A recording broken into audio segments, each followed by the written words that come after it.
ভারপ্রাপ্ত চেয়ারম্যান, যিনি খুব শীঘ্রই আমাদের মাঝে ফিরে আসবেন এবং আমরা আশা করছি 25 তারিখ এই মাসের তিনি আমাদের দেশে আমাদের সঙ্গে থেকেই দেশ গড়ার নেতৃত্ব দিবেন। দেশ গড়ার কাজে মাঠে ময়দানে যেভাবে প্রেসিডেন্ট জিয়া, যেভাবে দেশনেত্রী বেগম খালেদা জিয়া আমাদের সঙ্গে থেকেই কাজ করেছিলেন এবং ওনাদেরই জ্যেষ্ঠ সন্তান বিএনপির ভারপ্রাপ্ত চেয়ারম্যান জনাব তারেক রহমান আজকের প্রধান অতিথি তার বক্তব্য রাখছেন। এখন তার বক্তব্য রাখছেন দেশ ধন্যবাদ ধন্যবাদ আনি। বিসমিল্লাহির রহমানির রহিম।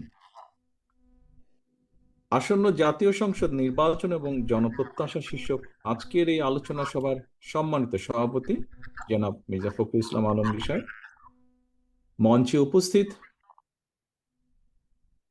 সম্মানিত আলোচকবৃন্দ, সামনে উপস্থিত বরেণ্য অতিথিবৃন্দ, সম্মানিত অতিথিবৃন্দ, সাংবাদিক ভাই বোনেরা, উপস্থিত সকল উপস্থিতিবৃন্দ, আসসালামু আলাইকুম।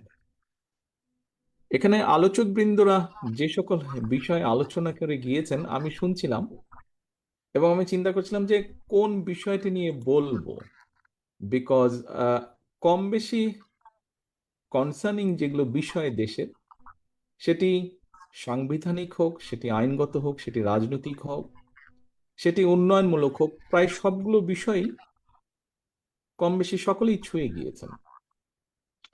তো আমি খুব চিন্তার মধ্যে ছিলাম যে কোথা থেকে শুরু করব। টু বি অনেস্ট, আমি এখনো একটু কনফিউশনের মধ্যে আছি যে কোথা থেকে শুরু করব, বিকজ অলমোস্ট সবই আলোচনা হয়ে গিয়েছে।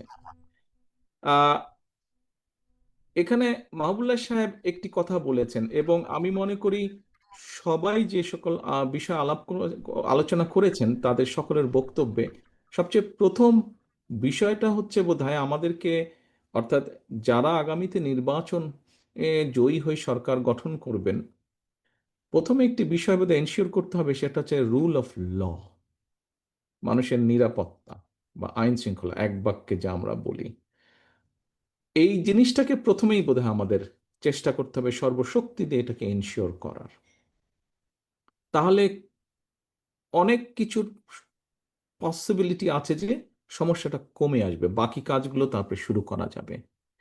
দ্বিতীয় বিষয়টি হচ্ছে আরেকটি বিষয়, এখানে ডক্টর জাহিদুর রহমান সাহেব উনি ওনার কথায় বলেই গিয়েছেন বক্তব্যে, যে আমরা দেখেছি বিগত যে লম্বা টাইম যে স্বৈরাচার ছিল অন্যায্য বিভিন্ন জায়গায়, সেটা সমাজ, শ্রেণী, প্রশাসন, ব্যবসা, বিভিন্নভাবেই হোক, বিভিন্ন স্তরে বহু ধরনের মানুষকে যার যেটা প্রাপ্য নয় অন্যায্য সুযোগ সুবিধা দেওয়া হয়েছে।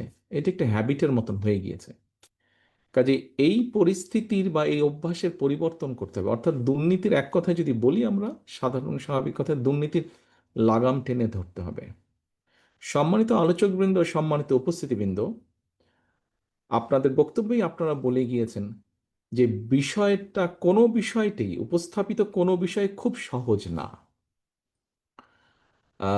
রাইট ডিসিশন, পপুলার ডিসিশন খুব সহজে নেওয়া যায়, বাট রাইট বা কারেক্ট ডিসিশন সবসময় পপুলার ডিসিশন যে রাইট হয় তা নয়, এবং সেজন্য রাইট ডিসিশন নেওয়াটা খুবই কষ্টকর ব্যাপার।